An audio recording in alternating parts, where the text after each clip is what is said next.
Zdravo. Večerva gostina нашата емисија е академскиот сликар Глигор Чемерски. Ти знаеш дека нашата емисија се вика да излеземе од студиото. Што ни предлагаш ти, каде да излеземе? Најпрвин да се заблагодарам на поканата, а потоа да се договориме. И јас би те прошетал до некои сликари и вајари, ликовни уметници од младата генерација, во чии ателја би можел и да разговарам за нивните дела.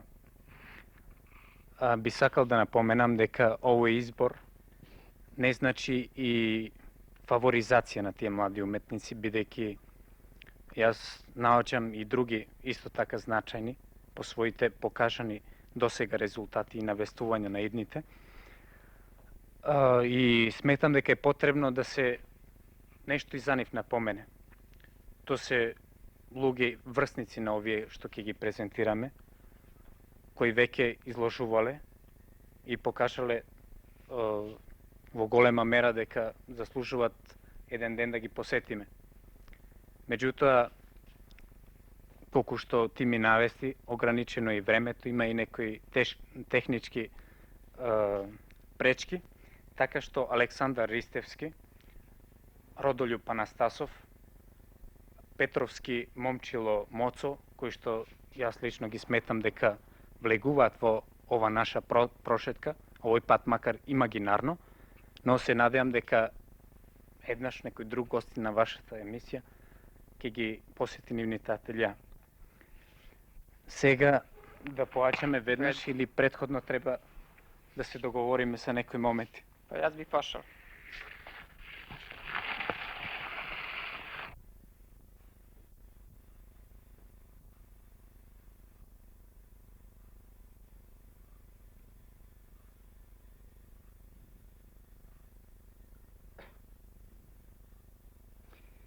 Чемерски ја започна оваа обиколка на ателјеата на сликарите од помладата генерација со посета на сликарот Симон Шемов.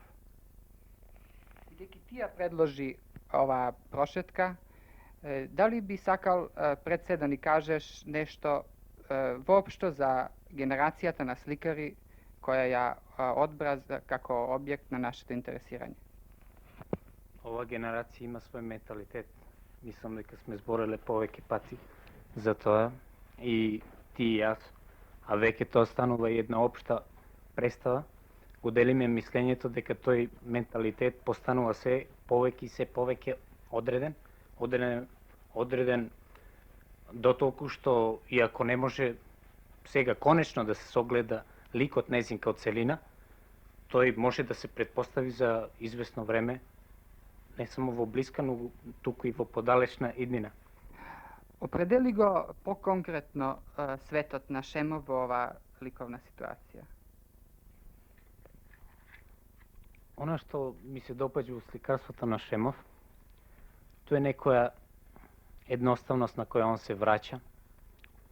Може би во овој случај воопшто и не се враќа, бидејќи тој не одел во комплицираност, за среќа, знаеш, и која што се обидува и во голема мера и го допира првиот извор, не само на детинството, него и на грудката, овој пат да кажам обоена грудка од која што ова сликарство и потекнува. Има во него едноставност која може да не потсети и тебе и мене на некои лаички икони од Галичник, да кажеме, чии мајстори не ги знаеме, која немаат она класична оштрина, дури и строгост, па и на некој начин свирепо што има византиска икона, која од друга страна може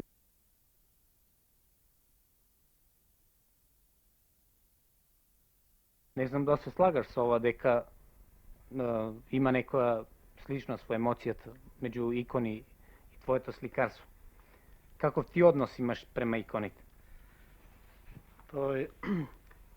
Јас мислам дека во македонско сликарство сликарите обично тој им е уствари вродено уште по завршување на академија да се враќаат кон средновековно сликарство. И тоа со со една намера која е тенденциозна и која на крајот и помалку фалш, затоа што поминува во една насилност. Меѓутоа, мене ми се стварно блиски иконите, тоа уопште цело средновековно сликарство, поаѓам од таа стилизација на чиста реалност. Твојот однос кон сликаниот свет е еден однос на непосредна емотивност. Дали е тоа карактеристика на целата твоја генерација? Да е карактеристика на цела генерација, не би рекол, затоа што има луѓе, тој сликари, кои ето сосем рационално се однесуваат, колку знам, ево на пример Душко Перчинков, еден наш современик, тоест мој современик, тој се бави со една рационална абстракција, тоест малку символичка, а тој одудара од било каква да е слична на ова емотивност. Моје подраче сега. Кај Душко би можеле да појдеме уствари, бидејќи близу седи, а јас сум дошен да го коментирам. Вред тогаш. Да појдеме.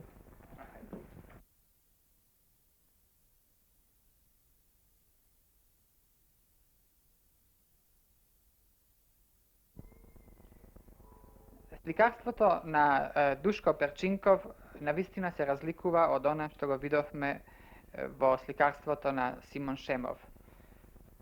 Би рекол дека е тоа една нежна геометрија која што го чини овој начин на ликовно мислење, што му е својствен на Перчинков, приемчив и во некоја рака близок на сите нам. Во секој случај ти го одделуваш чувството за аналитичност и екзактност кај Перчинков од емотивната состојба на духовите во другиот дел на генерацијата. Да, го одделувам во една смисла, но го сврзувам во друга, во она љубов кон сликарството за која преска говорев. Конечно, Душко би можел тоа најдобро да ни го објасни. Јас би те прашал, бидејќи во нашето сликарство преовладува една главно лирска ориентација, се мисли на некои подиректни импровизации дури, дали се чувствуваш со овој начин на сликање и со овој начин на сликарско мислење осамен и така осамен? Да, разбирам. Пред малце напомена дека е сушност битна еден друг момент, односно јас тоа го викам степенот на јачината, на чувствување на еден разлог во себе да настане слика. И тоа е битно, додека припадноста на една ликовна концепција каде во себе ја сожима повеќе емоцијата или повеќе се ориентира према еден поекзактен начин на ликовно третирање е помалку битен, барем во оваа ситуација на постоење на многу струења и отприлике сите во еден аналитичен смисол. Вред да ги провериме тогаш овие заклучоци кај останатите членови на оваа генерација. Би може. Нашата обиколка на ателијата на младите ликовни уметници ја продолживме со посетата на ателието на Драган Поповски. Преземи ја твојата улога на водач. Скулптурата на Дада може да се оддели на две фази кои се разбира се продолжуваат, бидејќи временски се блиски, а и концептиски не се многу различни. Постои само една природна еволуција и едно природно продолжување на димензијата скулпторска и на интересот кон се пошироки подрачја на формата. Ние се сеќаваме за неговите скулптури посветени, циклус скулптури посветени на теми од историјата на Македонија, старата феудална историја, на Самуиловите војници, трагедијата, која што Дадата го беше инспирисала за еден подолг период и кое што даде сериозни и многу привлечни скулптури. Мене ми е посебна драга една од неговите теми која започна со неколку варијанти на Икар, каде што летањето и паѓањето на човекот беа замислени низ една динамична, но фина стилизација,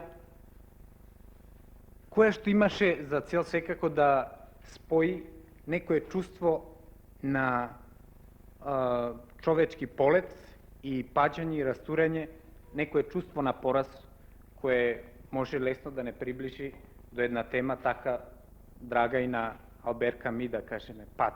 Ова е само една асоциација. Така што сегашната скулптура на Дада, на мое големо задоволство, се движи кон некаква синтеза на истата таа човечка фигура, која слично како и порано ги изразува полетот и паѓањето на човекот, но вклучени сега во еден актуелен потфат, конкретно космонаутите, кои што делуваат чудно и скоро монструозно во еден огромен простор со своји изолирани кабини, кои што треба да го поведат човекот пак кон некој, можеби икаровски лет во Вселената и да го вратат као победник или како поразен. Тоа се уште не можеме ние као современици да знаеме. Имаш ли прашање за Драган? Нашата скулпторска традиција е мощна и сиромашна. Дали чувствуваш недостаток или пак сметаш дека тоа лесно може да се надополни со богатството од општата светската историја скулпторска?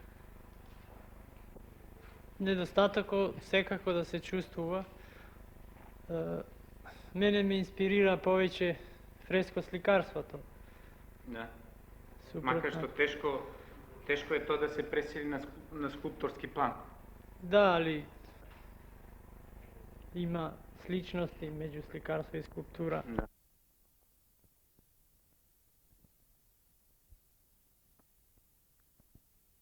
Сликарството на Илинка Глигорова, во чија ателје сега се наоѓаме, внесе од своето појавување пред година или две во македонското сликарство некои нови акценти. Речи сега кои се тие акценти? За мене сликарството на Илинка е барање и изнаоѓање на право на една интимност, но истовремено и право на една фантастика, на еден ток во кој што едното и другото, интимноста и фантастиката, се преселуваат едно во друго, чинат еден заеднички свет, свет во кој што, можем да кажам, убаво и лагодно се дише. Тука и бојата иде во прилог на тоа, тоа не е боја на видени нешта, тоа само ги наговестува нештата, но секогаш завиткувајќи ги во една магла или во една пареја која им дава поинаква лептирска или, како да кажам, боја на преселена од некој инсектариум, но исто така виден низ очила на некој пладневен сон. Може би Илинка би ни помогнала во по-конкретно дефинирање на нејзиниот свет. Да, ти би можела да ни објасниш каде за тебе почнува реалното, а каде продолжува фантастиката. По мое мислење, сликата е производ на разумот и на духот. Кога разумот задремува, онда сонот ствара се. Да, Ствара еден имагинарен свет. Да тој нестварен свет и реален свет на некој начин постане видлив свет. Да. Тоа е, прочем, и овој Гоја, ја преската подсетив, слично на неговот. Кога сонот ќе заспие, кога разумот ќе заспие, сонот создава чудовишта. Во твојот случај, сонот создава раскошни, фантастични слики. Ти се слагаш? Да, едно сонување без кошмари, без Да. чудовишта. Еден лесен полски сон, ја би рекол. Да, одлично. Тоа Рембовски би можел да си доде. Стефан Маневски е втор вајар што денес го посетивме. Зошто го одбра токму него? За мене неговата скулптура е покренување на еден нов проблем, покренување на проблемот на синтеза на една орнаментална скулптура со монументални претензии, со споменички дури претензии и потоа барање на една нова согласност со просторот, која секако е далеко од класичните грчки идеали, но која може да најде своја подкрепа во многу други идеали во Може би историјата во на уметноста. фолклорот. Нешто во фолклорот, а нешто во тотемска уметност, тотемска скулптура на афрички или индонезиски народи и така натаму. Не мислам по формата, туку по функцијата што тие ја наметнуваат. Тоа е една скулптура која навистина има некаква тотемска претензија, упростена е по формата, а основниот значај сака да го наметне веднаш на прв поглед. Тоа се некои стилизирани метални сонца, кои од една страна органски се врзани за поттикот, обожувањето со сонцето, например, а од друга страна кон нив е вклучен еден модерен метален сензибилитет на нашата епоха, на една машинска епоха. Ти ја спомна монументалната скулптура. Дали во врска со тоа би можел да му поставиш некој прашање на Мане? Па, секако. Во принцип, ова скулптура наметнува, како мене ми се чини, таква цел, таква идеја. Дали кога би имал средства, поголеми секако, ти не си институција, но предпоставиме вака приватно и во фантазијата, кога би имал средства да се финансираш сами од себе си, дали би се откажал од овие формати и дали би прешол на споменичка или монументална скулптура? Па овака, рековте дали би се откажал. Ја не би се откажал никогаш, мислам, и од ова интимна пластика, која ја работам моментално, затоа што материјалните можности не ми дозволуваат да се сега фрлам на една монументална скулптура. Но желбата мене ми се чини дека на секој вајар е и сон да тој сепак ги види своите ликовни остварувања во простор. Да. Се плашам дека времето предвидено за оваа емисија се привршува. Ние би морале веќе да се вратиме во студијата.